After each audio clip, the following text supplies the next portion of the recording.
పచ్చకప్పురమేనూరి పసిడిగిన్నెల నుంచి తెచ్చి శిరసాదిగా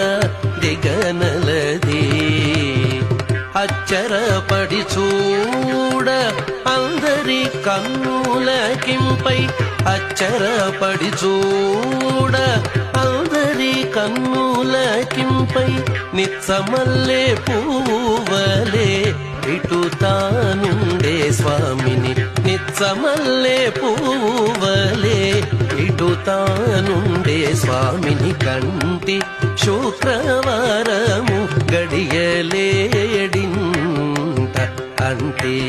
అలమేల్ మంగ అంటనుండే స్వామిని కంటి